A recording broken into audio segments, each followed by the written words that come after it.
महाराष्ट्रातील जनतेला नवीन वर्षाच्या काल रात्री शुभेच्छा मी दिल्यात. पुन्हा एकदा शुभेच्छा देतो. हे नवीन वर्ष सगळ्यांना सुखाचं, समृद्धीचं, आनंदाचं आणि आरोग्यदायी जावो अशा प्रकारच्या मनापासून शुभेच्छा. आणि जे काही आपल्या बळीराजावरची, सर्वसामान्य माणसावरची सगळी संकटं, सगळी अरिष्ट दूर हो अशा प्रकारच्या शुभेच्छा. आणि नवीन वर्षाचं काय? नवीन वर्षाचं राज्याचा सर्वांगीण विकास.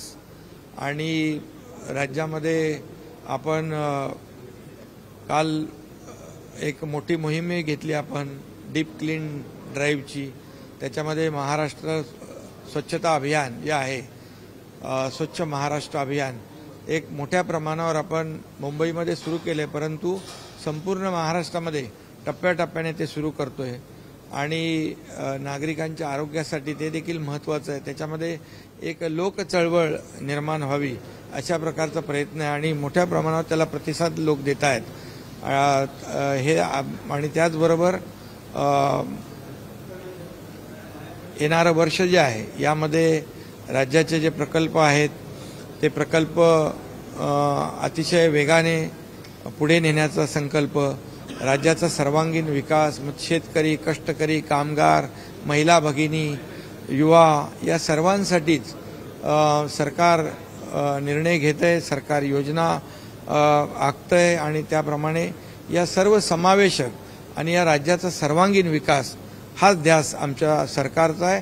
आणि सर्वसामान्य माणसाच्या आयुष्यामध्ये चांगले दिवस, त्यांच्या जीवनामध्ये सुख समृद्धी, राज्य सुजलाम सुफलाम व्हावं अशा प्रकारचा संकल्प जो आहे तो आपण घेतलेला आहे. राज्यातून अनेक उद्योग जे आहेत ते राज्याबाहेर जातात, असा सूर जो आहे तो विरोधकांकडून आवडला जातो. नाही, त्याच्यावर मी बोललेलो आहे. त्याच्यावर खरं म्हणजे त्याच्यावर मी बोललो यापूर्वीच की असा कुठलाही पाणबुडीचा प्रकल्प आपल्या राज्याच्या बाहेर जाणार नाही. उलट जे आपण गेल्या वर्षभरामध्ये आज जे MOU साईन केले 1,37,000 कोटीचे, अनेक जे उद्योगपती आहेत त्यांनी महाराष्ट्राला पसंती दिलेली आहे. या MOU मधले करारनाम्यातले 80 ते 85% कामं आपण त्याचं इम्प्लिमेंटेशन केलंय.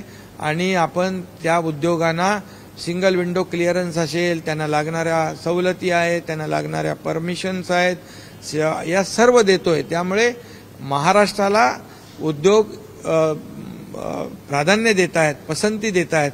त्यामुळे यापुढे देखील मोठ्या प्रमाणावर उद्योग येतील आणि या राज्यातल्या तरुणांना रोजगार मिळेल अशा प्रकारचं प्रयत्न सरकारचा आहे. त्यामुळे हे असं आरोप प्रत्यारोप जो आहे त्याच्यामध्ये कुठलाही काही सत्यता नाही, एवढंच मी या प्रसंगी सांगतो.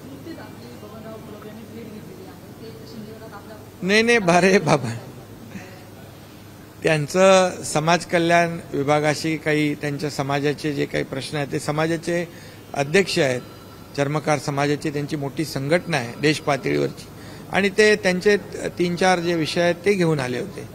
त्यामुळे असं कुठली राजकीय भेट नाही. पाऊस कमी झाल्यामुळे 40 गावांना दुष्काळग्रस्त ठरवलेलं आहे, पण आणखी काही गावं त्यात ऍड व्हायची शक्यता आहे. 40 तालुक्यांना ऍड होण्याची शक्यता आहे का? कारण की अनेक आंदोलन होत आहेत, आमचा दुष्काळ नाही. त्याच्यानंतर आपण रिजन वाईज जी गावं आहेत, मंडळ वाईज आपण 1221 गावं त्याच्यामध्ये आणखी समाविष्ट केलेली आहेत.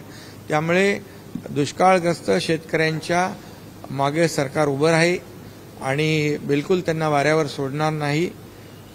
त्याचबरोबर अतिवृष्टी, अवकाळी याच्यामध्ये देखील जे शेतकऱ्यांचं नुकसान झालेलं आहे त्याच्यामध्ये देखील शेतकऱ्यांच्या मागे सरकार उभं राहिलेलं आहे. वेळोवेळी शेतकरी हा आपला अन्नदाता आहे, त्याला वाऱ्यावर सरकार सोडणार नाही. शिवडी नावासेवा प्रकल्प अत्यंत महत्वाचा आहे. त्याच्या उद्घाटनावर अनेक आरोप प्रत्यारोप केले जात आहेत. साधारणतः कधीपर्यंत उद्घाटन होऊ शकतं? मुंबईकरांना कधी?